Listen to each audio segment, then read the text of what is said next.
Dan Illman, Mike Beer kicking off the late pick 4 on opening day at Santa Anita Friday with race number 6, the Grade 2 Eddie D Stakes going 5 furlongs on the turf.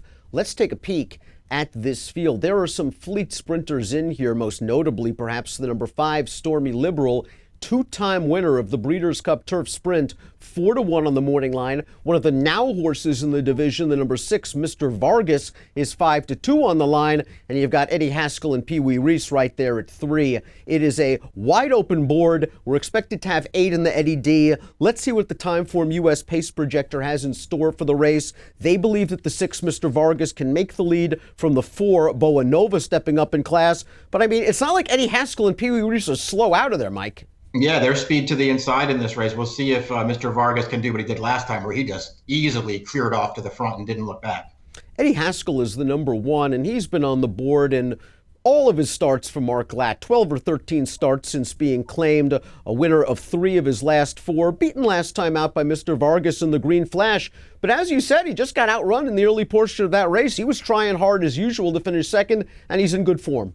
Yeah, I mean, Mr. Vargas just got absolutely loose on the lead in that race, and Eddie Haskell came 3 wide, couldn't get him through this stretch. It wasn't a great performance. It wasn't terrible either.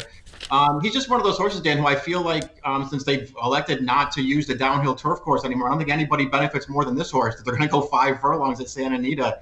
It's really his best game, and his good race makes him very tough. I can see a really good trip coming for him as well. He's going to break. If the other outside speeds want to go, he can tuck in right behind with a big chance turning into the lane. The 2 is Wee Reese, and there's no denying that Wee Reese is a crack turf sprinter when he's right. The question is Wee Reese right? This is his first start in 6 months since winning the sensational Star Stakes for Calbreds going down the hill at 6.5. We'll take a look at that race right now, and Wee Reese just went right to the front, is pulling away in the lane, and he pops a 102 Beyer speed figure. While he's as effective at 6.5, he's good at 5. Something tells me he might be a little bit better, though, at the 6.5. I think he might be better at that, too. But he is a fast horse. It's interesting because this race, this is his only start in the last, 13 plus months.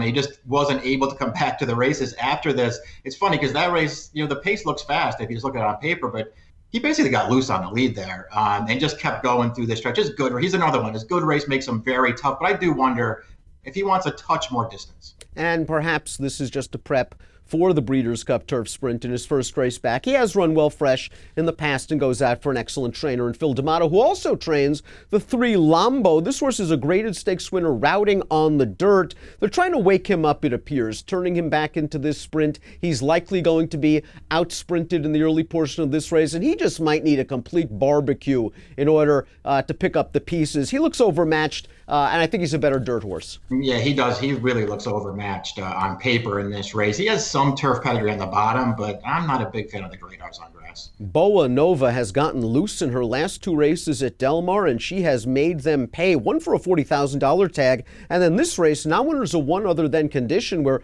she just got to the front and exploded on this field, going 5 furlongs.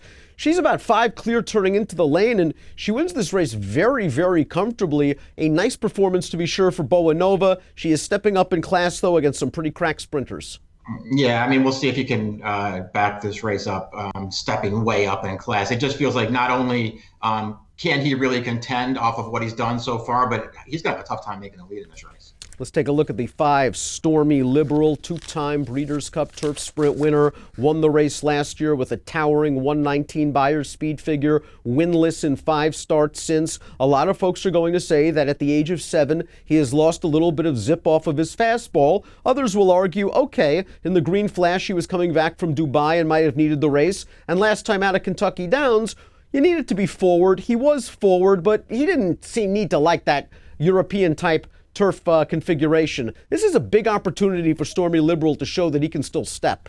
Yeah, it's true. I mean, he is one of those horses. So at this point, you're just sort of hoping that he can even make it back to the Breeders' Cup because he's been so good the last couple of years. His recent form, it's just not as strong. He wasn't really sharp at all in the Green Flash. It was first time back from Dubai, so maybe he needed it. I understand making excuses for Kentucky Downs. Some horses will just like it there and some won't. So maybe he just didn't like it, but I don't know. It's hard to keep having confidence in this horse. He's certainly not in his best form right now. Mr. Vargas has popped Beyer tops in his last two races, 96, 102 respectively, including the aforementioned score in the Green Flash, where he just took the race to Eddie Haskell. He took the race to Stormy Liberal, and he's still going at this 5 furlongs at Del Mar. You see Stormy Liberal in second, trying to hold off Eddie Haskell, who was chasing outside. On this day, it was Mr. Vargas. Was this the day to have Mr. Vargas, or is he a sprinter ready to break out? I don't know. Maybe based on his last two races, he might be in breakout mode right now. They're clearly the two best races he's ever run. And, even getting loose on the lead last time, he basically dominated that field. So listen, maybe he's just a new horse right now. He's going to be very tough if he holds his form. Always dangerous to discount John Sadler in these major races. He's going to have a price with the 7 double touch, claimed for $40,000 out of his most recent start. That race, a dirt route. He has never raced as short as 5 furlongs in his career, and you would have to think, like Lambo, he has never seen this kind of speed before and is going to be out-sprinted. It just seems like a tough spot for a closer, turning all the way back in distance. Yeah, I'm not a real fan of playing these horses on turf, cutting back like this. And this is a steep cutback for this horse. He just needs this race to totally fall apart. The 8 Tribalist is a very likable horse. He's 8 years old. He's only started 12 times. He's obviously had his share of physical problems. When he shows up to the racetrack, he usually gives you an honest effort, as we're going to see at Del Mar on July the 24th. Now, in this race, Eddie Haskell was the odds-on favorite, got to the lead. They didn't go fast. Tribalist, making his first start off of almost a year layoff, is punching at him on the outside. It looks like he has Eddie Haskell. Eddie Haskell gets his nose down in front. Tribalist might work out a little bit of an outside stalking trip here. He's fast enough to stay within range on his best day. I can see him getting a good trip in this race. He is one of the horses who I felt like probably had to run a career best, assuming everybody shows up with their good race here. I mean, that race we just watched, yeah, it was close, but he was never winning that race. Eddie Haskell sort of won that under strong handling at the end. This horse, I think, has to take a step forward. Let's take a look at our top selections for the Eddie D Stakes, kicking off the pick 4. And in the Eddie D, you like Eddie Haskell. Not too many horses that are more consistent than Eddie Haskell in the turf sprint game, especially in Southern California. He's won 10 of 23. Yeah, I just like his 5 furlong turf races especially, and I think he can get a good trip from the rail. And here I went 1, 6, and 2. I'm looking to see if Mr. Vargas, again, is just the now horse in the division right now and is ready to sort of take the bull by the horns. He was so impressive last time out. Connections say that he can sit off the pace. I'd rather just see him go, and let's see if he could flaunt his speed the whole 5 furlongs. I'd like to see Stormy Liberal run well as he preps for another outing in the Breeders' Cup Turf Sprint. 6-5-2 for me in the Eddie D, kicking off the late pick 4 at the Great Race Place on opening day Friday, and it has an approximate post of 3:30 Pacific. Good luck.